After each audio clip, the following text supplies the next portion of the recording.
Hello बच्चों, welcome to प्रैग्बी education. आज हम लोग बात करेंगे रिप्रोडक्टिव हेल्थ के मोस्ट इंपॉर्टेंट क्वेश्चंस की।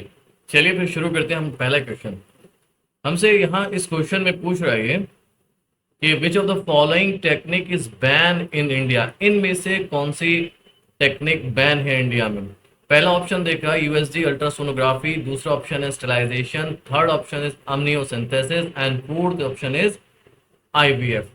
देखिए, टेक्निक वो बैन करी गई इंडिया में जिससे कि एक मेल और फीमेल रेशियो का डिफरेंसेस बढ़ता जा रहा था।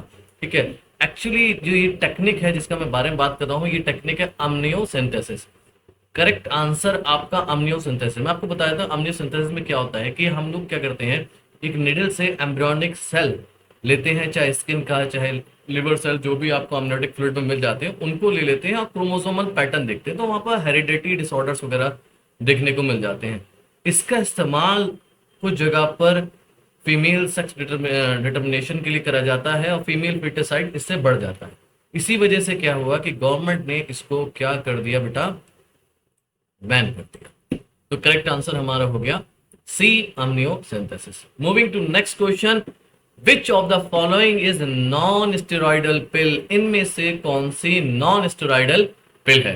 ठीक है, पहला ऑप्शन है हमारा माला डी, दूसरा ऑप्शन है माला एन, तीसरा ऑप्शन है सहेली और फोर्थ ऑप्शन है क्वाइनेस्ट्रॉल।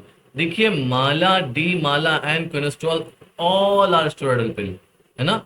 Either in combination of progesterone oestrogen और प्रोजेस्टेरोन। इनमें से सिर्फ एक ही ऐसी पिल है जो कि नॉन स्टेरॉइडल है, जिसका नाम है बेटा सहेली। सहेली जो है वो आपकी नॉन स्टेरॉइडल है। इसमें जो पाया जाता है, जो केमिकल पाया जाता है, उसका नाम है सेंट, सॉरी स्पेलिंग गलत होगी, सेंट क्रोमेन।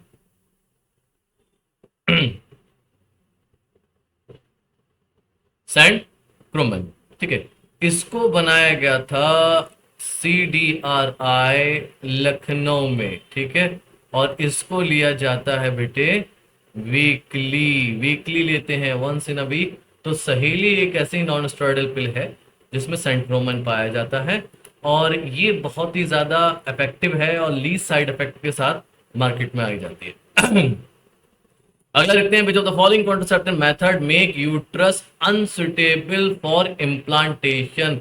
इनमें से कौन सा मेथड है जो कि यूट्रस को अनसुटेबल कर देता है इम्प्लांटेशन के लिए। ऑप्शंस हमारे पास है डायफ्राम, दूसरा ऑप्शन हमारे पास है कॉन्डम, तीसरा ऑप्शन है IUD, IUD stand for intra uterine devices, and natural method. देखिए, मैं आपको बता दूं, डायफ्राम जो है basically it is a barrier method. अगर मैं इसको बात करूं, ये बैरियर मेथड में आ जाएगा। ये बैरियर की तरह काम करता है। फीमेल सर्विक्स में अगर इसको लगा देंगे तो स्पर्म की मीटिंग नहीं हो पाएगी ओवा के साथ। Condom is also a barrier method, ये भी बैरियर है और ये भी बैरियर। तो यहाँ पर यूट्रस को अनसर्टेबल नहीं बनाया जाएगा। नेचुरल मेथड में किसी भी तरीके से आप अनसर्टेबल नहीं बना सकते, क्योंकि नेचुरल मेथड में तीन मेथड आते हैं। एक होता है क्वाइटस इंटरप्टस, दूसरा होता है पीरियोडिक एब्स्टिनेंस और तीसरा होता है लैक्टेशनल एमेनोरिया। बचा ये आयोडीज। आयोडीज जो होते हैं, बेसिकली आयोडीज का काम ये होता है कि it make the uterus unsuitable. तीन तरीके के आयोडीज होते हैं अगर मैं आपको बताऊं। एक है लिपिज, ये किस में आता है, नॉन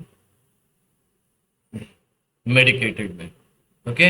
एक आता है आपका कॉपर टी, कॉपर 7 और मल्टीलोड 375। ये आपका आता है कॉपर आयन रिलीजिंग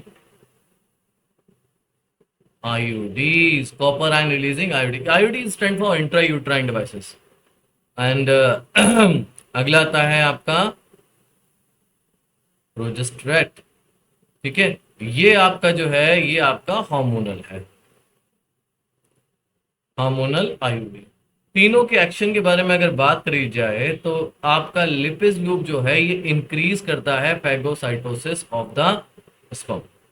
इसका काम ये है कि ये फैगोसाइटोसिस बढ़ा देगा स्पर्म का। तो यहां पर तो ये हो गया फैगोसाइटोसिस। कॉपर रिलीजिंग आयोडीज जो होते हैं, इनका रोल ये होता है कि ये इनहिबिट और सप्रेस करते हैं motility and fertilising capacity of sperm. Sperm की मोटिलिटी को और फर्टिलाइजिंग कैपेसिटी को कम कर देते हैं। प्रोजेस्टेरोन जो है इसमें LNG-20 भी आता है, ठीक है। LNG-20 दोनों हार्मोनल आयोडीज हैं, इनमें प्रोजेस्टेरोन हार्मोन होता है। ये क्या करता है, ये होस्टाइल कर देता है सर्विक्स को and also make uterus unsuitable for implantation. तो यूट्रस को इम्प्लांटेशन के लिए अनसुटेबल बनाता है। I hope the answer you got is C. Next question में हमसे पूछ रहा है which one of the following is a natural method of contraception. Easy है, देखिए नेचुरल मेथड वो होगा जिसमें कि किसी भी ह्यूमन मेड टेक्नोलॉजी का इस्तेमाल ना करा गया हो। एक ऑप्शन आपके पास है स्टरलाइजेशन, दूसरा ऑप्शन आपके पास है आईयूडीज, तीसरा ऑप्शन आपके पास है डायफ्राम और चौथा ऑप्शन आपके पास है पीरियोडिक एब्स्टिनेंस। देखिए स्टरलाइजेशन एक ऐसी टेक्निक होती है जिसमें कि हम लोग मीट नहीं करने देते ओवा और स्पर्म को, ठीक है। दोनों में स्टरलाइजेशन करा जा सकता है, मेल में भी और फीमेल में भी। मेल में स्टरलाइजेशन करा जा सकता है, उसको हम लोग बोलते हैं बेटा वेसेक्टोमी, और फीमेल में जो स्टरलाइजेशन करा जाता है उसको बोलते हैं ट्यूबेक्टोमी, ठीक है।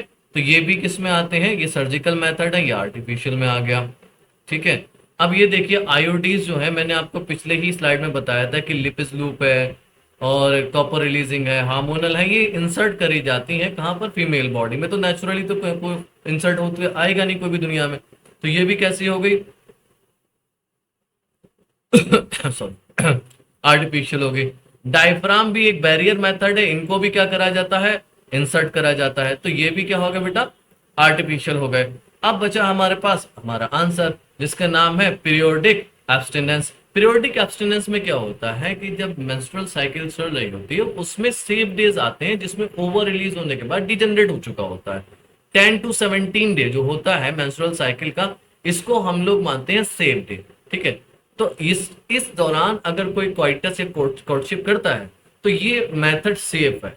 हालांकि चांसेस तो कॉन्सेप्शन के हमेशा रहेंगे। तो नेचुरल मेथड की बात करी जाए, नेचुरल मेथड में 3 मेथड है, मैं आपको पहले बता चुका हूं, lactational amenorrhea, periodic abstinence and coitus interruptus. तो ये जो मेथड आएगा that will come under the natural method. Alright, next question की तरफ मूव करते हैं। इसमें हमसे पूछ रहा है कि which of the following method of contraception has high failure rate, मतलब कि सबसे ज्यादा फेलियर रेट किसका आएगा, इनमें से किनका होगा, बैरियर मेथड का, आयोडीज का, स्टरलाइजेशन का, या फिर नेचुरल मेथड का। देखो जो नेचुरल मेथड होंगे उनमें उतनी ज्यादा स्पेसिफिकनेस नहीं होगी, चांसेस गलत होने की ज्यादा है, कैलकुलेशन मिस्टेक होने की ज्यादा है। मान लीजिए पीरियोडिक एब्स्टिनेंस का इस्तेमाल करा गया, डेट्स मिस हो गए, तो वहां पर चांसेस कॉन्सेप्शन का ज्यादा है। क्वाइटस इंटरप्टस में अगर सीमन थोड़ा बहुत भी रिलीज हो चुका है अंदर, तो वहां पर स्पर्म की पहुंचने की ज्यादा है। लैक्टेशनल एमेनोरिया में नहीं पता होता कब दोबारा से आपका मेंस्ट्रुअल साइकिल प्रॉपरली स्टार्ट हो जाए। तो 2 मंथ से लैक्टेशनल अमेनोरिया में क्या होता है कि हाई लेवल ऑफ प्रोजेस्टेरोन होने की वजह से मिनिमम 2 मंथ और मैक्सिमम 6 मंथ तक आपका मेंस्ट्रुअल साइकिल का स्टॉपेज रहता है, तो वो पीरियड कभी भी स्टार्ट हो सकता है। तो हाई फेलियर रेट तो आपको नेचुरल मेथड में ही मिलेंगे।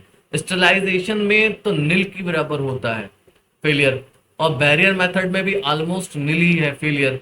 आयोडीज में थोड़ा बहुत फेलियर चांसेस है। देखिए आयोडीज में और खास आयोडीज में एक और चीज होती है, इन्फेक्शन होने का भी चांसेस होते हैं।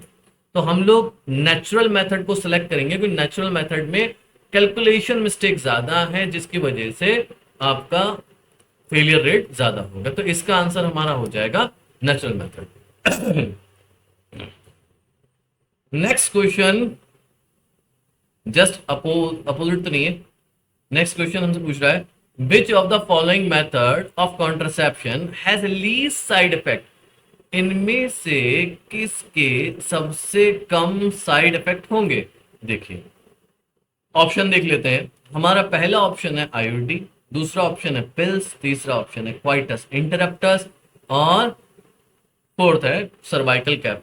बच्चों देखो होगा क्या, सिंपल सी बात है, नेचुरल चीजों में साइड इफेक्ट नहीं होते। नेचुरली आप उसके साथ आए हो तो साइड इफेक्ट नहीं होगा, ये सब मान के आप चल सकते हैं। आप अगर कोई चीज इंसर्ट कर रहे हैं, जैसे आईओडीज है, आईओडी अगर आपने इंसर्ट करी है फीमेल यूट्रस में तो इन्फेक्शन के चांसेस ज्यादा हैं, ठीक है, तो वहां पर आपका साइड इफेक्ट बढ़ गया।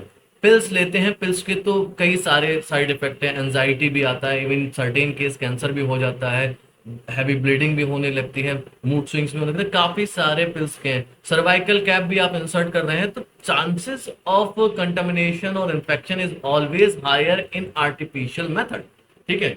तो क्वाइटस इंटरप्टस आप समझ सकते हैं कि कैसा मेथड है, क्वाइटस इंटरप्टस आपका नेचुरल मेथड है। तो नेचुरल मेथड में आपका क्या होगा, लीस्ट या फिर मेरे ख्याल में तो कोई भी साइड इफेक्ट होना ही नहीं चाहिए, इसमें तो कोई भी साइड इफेक्ट नहीं होगा क्वाइटस इंटरप्टस में। Which of the following can be used as emergency contraceptive, ठीक है, इनमें से कौन सी आपकी इस्तेमाल होती है एज अ इमरजेंसी कॉन्ट्रासेप्टिव? देखिए इमरजेंसी कॉन्ट्रासेप्टिव पहले एक बात याद रखें, कब ली जाती है इमरजेंसी कॉन्ट्रासेप्टिव? ली जाती है within 72 hour of unprotected sexual intercourse. अगर अनप्रोटेक्टेड सेक्सुअल इंटरकोर्स हुआ है उसके 72 घंटे के अंदर अंदर आप क्या करें, इमरजेंसी कॉन्ट्रासेप्टिव ले लें। हमारे पास ऑप्शन देख लेते हैं कौन कौन से हैं। तो एक है ऑप्शन हमारा मालाडी, दूसरा ऑप्शन है सहेली, तीसरा ऑप्शन है हमारा आईपिल और फोर्थ ऑप्शन है आपका कॉन्डम। तो कॉन्डम को तो हटा ही दिए, ये तो इमरजेंसी कॉन्ट्रासेप्टिव में आ ही नहीं सकता, इसको ड्यूरिंग क्वाइटस लिया जाता है। अब बचे हमारे पास तीन, मालाडी, सहेली, आईपिल। सहेली मैं आपको बता चुका हूं, सहेली कैसी है आपकी वीकली, मालाडी कैसी है डेली, ठीक है। बची ये आईपिल, आईपिल हमारी आती है किसमें, अंडर इमरजेंसी कॉन्ट्रासेप्टिव, इसको लिया आता है within 72 hours of unprotected intercourse. I pill हुई और अनवांटेड 72 हुए, this come under emergency contraceptive. Okay बेटा, नेक्स्ट क्वेश्चन पे हम बात करेंगे, which of the following method of contraception prevents ovulation, ठीक है, इनमें से कौन सा मेथड जो है वो आपका क्या करता है, इट प्रिवेंट्स ओव्यूलेशन, ठीक है।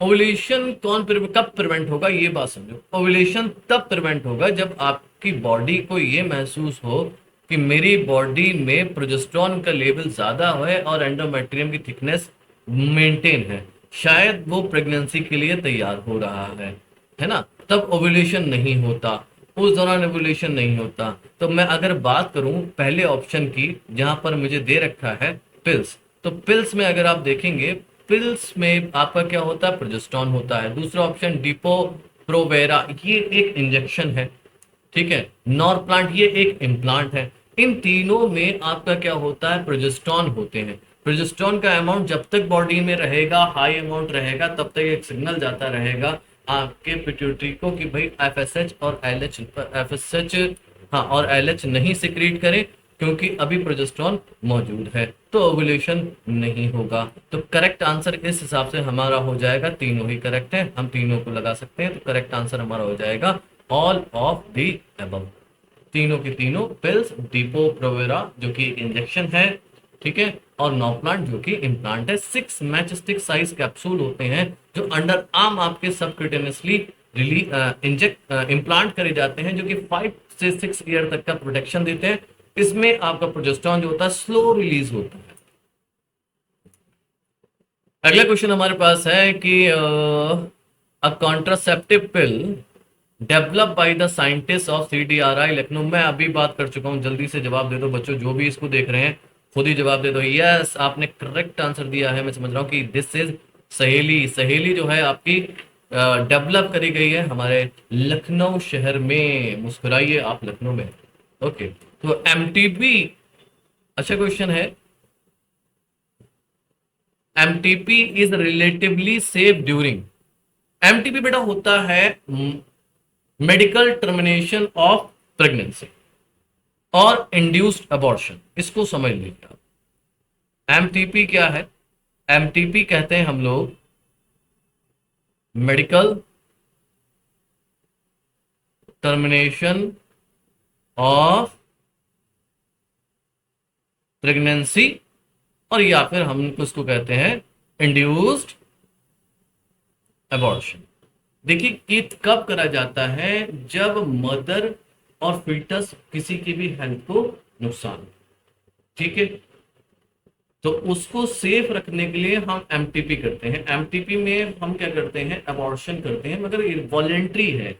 इसमें आप जो है बेसिकली डॉक्टर्स का प्रिस्क्रिप्शन लेते हैं। अगर विद इन 12, देखो सेफ रहता है फर्स्ट ट्राइमेस्टर में, यानी कि up to 12th week safe रहेगा, फर्स्ट ट्राइमेस्टर या फिर मैं कहूं अप टू 12th वीक, तो यहां तक ये सेफ रहता है। उसके बाद अगर कोई कराना चाह रहा है सेकंड ट्राइमेस्टर में, तो सेकंड में क्या हो जाता है बेटा? ये रिस्कियर हो जाता है। जब कोई चीज रिस्कियर हो जाएगी तब आपको क्या करना पड़ेगा? कंसल्ट करना पड़ेगा डॉक्टर से। दो डॉक्टर आप कंसल्ट करेंगे, एक जो आपका फिजिशियन हो और दूसरा आपका गायनेकोलॉजिस्ट हो। तो ये दोनों डॉक्टर आपको राय देते हैं कि हाँ भाई करा सकते हैं, नहीं करा सकते हैं। तो सेफ तो तब होगी जब आपको डॉक्टर की मतलब कि ऐसे खास कंसल्टेशन की जरूरत ही ना पड़े कि हाँ भाई सीधे गए और कहा कि हमें एमटीपी कराना है, तो वो हमारा सेफ हमें दे रखा है कि कब तक है? वो है आपका 12th वीक में। तो 12th वीक में हमारा सेफ रहता है। और नीचे ऑप्शन एक और है फर्स्ट टाइमेस्टर, तो इस हिसाब से तो हमारा आंसर हो जाएगा बेटा बोथ ए एंड सी।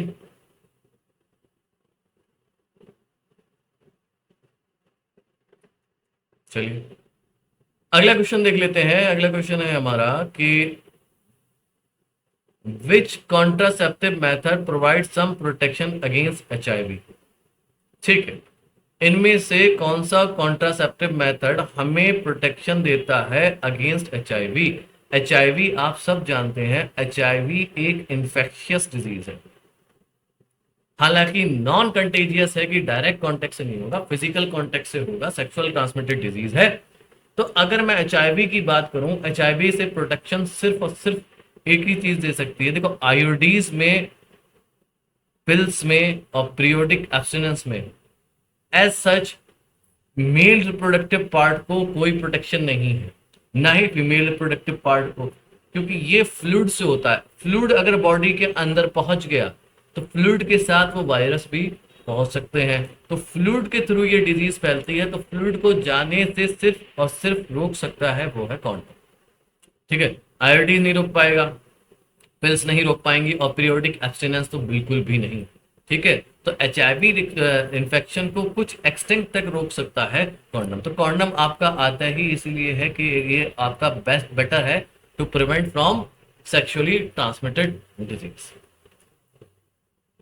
अगला हमारा क्वेश्चन है, यहाँ पे पूछ रहा है हमसे कि which of the following techniques is in vivo. In vivo कहते हैं बॉडी के अंदर, और इन विट्रो कहते हैं लैब में। जो टेक्निक आपकी बाहर इस्तेमाल हो रही है वो आपकी इन विट्रो है, और जो अंदर इस्तेमाल हो रही है वो आपकी इन विवो। ओके, हमारे पास चार ऑप्शन दे रखे हैं। चार ऑप्शन है IIFT, GIFT, ICSI and IUT। देखिए फैलोपियन ट्रांसफर में भी क्या होगा? जाइगोट बना दिया जाएगा बाहर और बॉडी में ट्रांसफर कर दिया जाएगा। ठीक, इंट्रासाइटोप्लाज्मिक स्पर्म इंजेक्शन में भी क्या होगा कि आपका बाहर फ्यूज कर दिया जाएगा, देन आपके बॉडी के अंदर ट्रांसफर कर दिया जाएगा। यूट्राइन ट्रांसफर में क्या होगा? जाइगोट और late embryo more than 8 blastomere भी आपका यूट्रस में ट्रांसफर कर दिया जाएगा। ठीक है, तो ये सारी की सारी technique IIFT, IUT and ICI, इनमें सब में फर्टिलाइजेशन कहाँ हुआ? बाहर। इनको हमने मान लिया इन विट्रो। ये GIFT जो है ये टेक्निक क्या होती है? Gamete intra fallopian transfer. अब गैमीट इंट्राफैलोपियन ट्रांसफर में क्या होता है बेटा, गैमीट इंट्राफैलोपियन ट्रांसफर में हम उनको ट्रांसफर करते हैं, गैमीट ओवर ट्रांसफर करते हैं जो कि प्रोड्यूस नहीं कर सकती ओवम। ठीक है, कान प्रोड्यूस ओवम, तो उनमें ओवर ट्रांसफर कर दिया जाता है और उसके बाद अंदर ही फर्टिलाइजेशन होता है। जब बॉडी के अंदर फर्टिलाइजेशन हो रहा है तो उसको हम लोग बोलेंगे इन वीवो। तो करेक्ट आंसर हमारा हो जाएगा GIFT। चलिए नेक्स्ट क्वेश्चन की तरफ चलते हैं। यहां पर हमसे पूछ रहा है बेटा कि इफ मेल इज इंपोर्टेंट, अगर मेल इंपोर्टेंट है, ठीक, तो female is normal, which of the following technique can be use. अगर मेल इंपॉर्टेंट है, मेल सिंपल सा याद रखना है, मैं अभी समझा दे रहा हूं। मेल के लिए हम जो टेक्निक का इस्तेमाल करते हैं वो है बेटा आर्टिफिशियल इंसेमिनेशन। मेल के लिए हम हमेशा क्या यूज करते हैं, आर्टिफिशियल इंसेमिनेशन। आर्टिफिशियल इंसेमिनेशन तब करा जाता है जब मेल जो है अनेबल टू इंसेमिनेट हो या फिर उसका स्पर्म काउंट बहुत लो हो या ऑलिगो स्पर्मिया, उस केस में हम लोग आर्टिफिशियल इंसेमिनेशन का इस्तेमाल। ICSI नहीं होगा, GIFT नहीं होगा और जिफ्ट नहीं होगा, जाइगोट इंट्राफैलोपियन ट्रांसफर। सिंपल सी बात, मेल की अगर बात करें तो आप सिंपल सा आर्टिफिशियल इंसेमिनेशन लगा के आ जाए।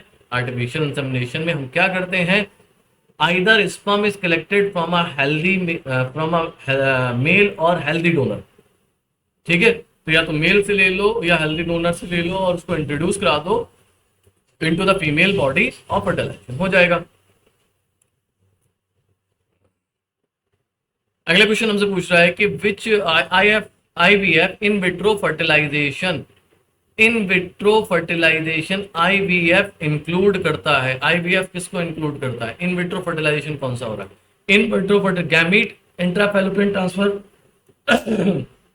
जो है वो भी आपका इन वीवो है, क्योंकि इसमें फर्टिलाइजेशन कहां पर होगा, बॉडी के अंदर होगा। आर्टिफिशियल इंसेमिनेशन, इसमें फर्टिलाइजेशन कहां पर होगा, बॉडी के अंदर होगा, तो ये भी हो गया इन वीवो। अब बचा intra uterine transfer. Intra uterine transfer में क्या होता है, जाइगोट या फिर हम कहें एम्ब्रियो जो कि मोर देन 8 ब्लास्टोमेयर, इसको क्या करा जाता है, जब ये हम फर्टिलाइजेशन करा देते हैं, एम्ब्रियो बन जाता है, जब उसमें ब्लास्टोमेयर 8 से ज्यादा हो जाएंगे हम उनको ट्रांसफर कर देंगे किसके अंदर, आईयूडी, यूट्रस के अंदर। तो ये जो टेक्निक हुई ये बॉडी के बाहर फर्टिलाइजेशन कराने की टेक्निक हुई, तो इसलिए हम इसको मानेंगे इन विट्रो। ऑलराइट, तो करेक्ट आंसर हमारा हो जाएगा ऑप्शन सी। नेक्स्ट क्वेश्चन हमसे पूछ रहा है, क्या पूछ रहा है, अमनियोसिंथेसिस क्या है। ठीक है भाई, अमनियोसिंथेसिस क्या है, पहला ऑप्शन है analysis of chemical composition of fluids of pregnant women. नहीं, केमिकल कंपोजिशन का नहीं एनालिसिस करते। विड्रॉल ऑफ एलेंटाइक फ्लूइड फ्रॉम, नहीं विड्रॉल तो कर ही नहीं सकते, फिर बच्चा सूख जाएगा, डेसिकेशन हो जाएगा बच्चे को। एंड इन विट्रो डायग्नोसिस, ठीक है कह सकते हैं। अगला क्या है, अगला भी ऑप्शन पढ़ लेते हैं, culturing of cell and study of metaphase chromosome from amniotic fluid, और हाँ यही करेक्ट है। बेसिकली हम क्या करते हैं, सेल्स को लेते हैं एक इंजेक्शन से, अमनियोटिक फ्लूइड में से कुछ सेल्स को लेते हैं, एम्ब्रियोनिक सेल्स को, उनको उनके अंदर हम क्रोमोसोम देखते हैं। आपको क्रोमोसोम पता है कि मेटाफेज स्टेज में बेस्ट आपको स्टडी होगी शेप की। अगर कोई क्रोमोसोमल डिसऑर्डर है तो वो आपको सबसे अच्छा मेटाफेज स्टेज में दिख जाएगा, चाहे वो कोई सा भी हो, चाहे वो यूप्लाइडी हो चाहे वो एन्यूप्लाइडी हो। ठीक है, तो करेक्ट आंसर आपका हो जाएगा, हम करते ही इसलिए हैं, हम अमनियोसिंथेसिस करते ही इसलिए हैं कि हेरिडिटी या क्रोमोसोमल डिसऑर्डर को हम देख सके। ठीक है, तो करेक्ट आंसर हमारा हो गया डी। नेक्स्ट क्वेश्चन की तरफ चलेंगे। अ कॉन्ट्रासेप्टिव पिल कंटेन, एक कॉन्ट्रासेप्टिव पिल में क्या होगा। ठीक है भाई, कॉन्ट्रासेप्टिव पिल में हमारे पास ऑप्शन दे रखे हैं बेटा, हमारे पास ऑप्शन है, ए ऑप्शन है हमारे पास progesterone oestrogen, B option spermicidal salt, C option chemical that cause automatic abortion, D option chemical that prevent fertilisation of ovum. देखिए मैं आपको बताऊं, दिमाग में एक बात डालिए, मेनली कॉन्ट्रासेप्टिव पिल का काम क्या होता है, अगर सहेली की बात करूं उसका काम स्पेसिफिक है, इट विल प्रिवेंट इम्प्लांटेशन। सहेली को दिमाग में ऐसे रखिए, इट विल प्रिवेंट इम्प्लांटेशन। बाकी माला डी माला एन दोनों जो है, और ज्यादातर उससे मिलती जुलती पिल्स, इनमें प्रोजेस्टेरोन और एस्ट्रोजन दोनों ही होते हैं, ठीक है। और दोनों का काम क्या होता है, it will inhibit ovulation, make hostile cervix and also make uterus unsuitable for implantation, ठीक है। तो पहला ऑप्शन हमारा करेक्ट जा रहा है, बाकी ऑप्शन हमारे रॉन्ग हो गए। अगला क्वेश्चन बड़ा इंटरेस्टिंग सा क्वेश्चन है ये। इसमें हमसे पूछ रहा है कि a contraceptive pill prevents ovulation by, एक कॉन्ट्रासेप्टिव पिल ओव्यूलेशन कैसे प्रिवेंट करती है। ऑप्शन दे रखा है blocking fallopian tube, inhibit release of FSH LH, stimulate release of FSH LH और causing immediate degeneration of release ovum. मैंने अभी बताया आपको कि ओव्यूलेशन तभी रुकेगा जब आपकी बॉडी में प्रोजेस्टेरॉन का लेवल हाई रहेगा, ठीक है। और पिल्स में प्रोजेस्टेरॉन होता है, ठीक है। फैलोपियन ट्यूब को ब्लॉक नहीं करते हैं क्योंकि ये काम सर्जरी में आ जाता है। इनहिबिट रिलीज ऑफ एफएसएचएलएच, हाँ भाई, जब आपकी बॉडी में एफएसएच एलएच का अमाउंट कम होगा तो ग्रेफिन फॉलिकल नहीं बनेगा और एलएच से क्या होगा, ओव्यूलेशन भी नहीं होगा। तो ये ऑप्शन करेक्ट माना जाएगा, ठीक है। इस ऑप्शन को हम क्या मान लें, दिस ऑप्शन इज करेक्ट। अगला क्या है, stimulate release of FSH analyse, नहीं भाई, अगर रिलीज होगा तो ये एक्ट करेगा ओवरी पे और उससे कहेगा आप एस्ट्रोजन भी रिलीज करो, आप ग्रेफिन फॉलिकल भी बनाओ और आप बाद में जाके 14 डे पे ओव्यूलेशन भी कराओ। अगला ऑप्शन है cause immediate degeneration, over release ही नहीं हो करवाते हैं, ओवर रिलीज ही नहीं होना, इमीडिएट डिजनरेशन होने का सवाल ही पता नहीं, ओवर रिलीज ही नहीं करना है। नेक्स्ट क्वेश्चन हमसे पूछ रहा है which substance can be used as male contraceptive in future. अच्छा भाई, बढ़िया क्वेश्चन कि इनमें से कौन सा सब्सटेंस हमारा मेल कॉन्ट्रासेप्टिव बन सकता है। देखो मेल में क्या है, मेल में स्पर्म रिलीज होता है, स्पर्म में क्या करेगा, फर्टिलाइज करेगा। तो मेल कॉन्ट्रासेप्टिव सिर्फ इनहिबिट द सिंथेसिस और द प्रोडक्शन ऑफ स्पर्म। तो आपको मालूम है एक हार्मोन होता है जिसका नाम है टेस्टोस्टेरोन।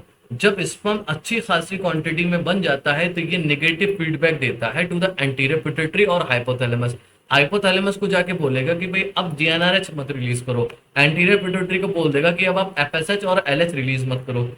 तो हम लोग टेस्टोस्टेरोन अगर बॉडी में डाल देंगे मेल के, तो बॉडी को ऐसा लगेगा कि हाँ स्पर्म प्रोडक्शन सफिशिएंट हो चुका है, अब रिलीज करने की जरूरत नहीं है, तो स्पर्म बनेंगे ही नहीं। तो करेक्ट आंसर हमारा हो जाएगा सी। नेक्स्ट क्वेश्चन यहां पर हमसे मैचिंग कराई जा रही है। मैचिंग में हमने given below are the 4 methods and their mode of action A and D. चलिए देखते हैं, मैच करते हैं। Pill, condom, vasectomy, copper T. Pill का काम क्या होगा, पिल मैं पहले बता चुका हूं, पिल करेगी आपका प्रिवेंट ओव्यूलेशन, ठीक है। कॉन्डम क्या करेगा, prevent sperm from reaching cervix, prevent implantation, ठीक है।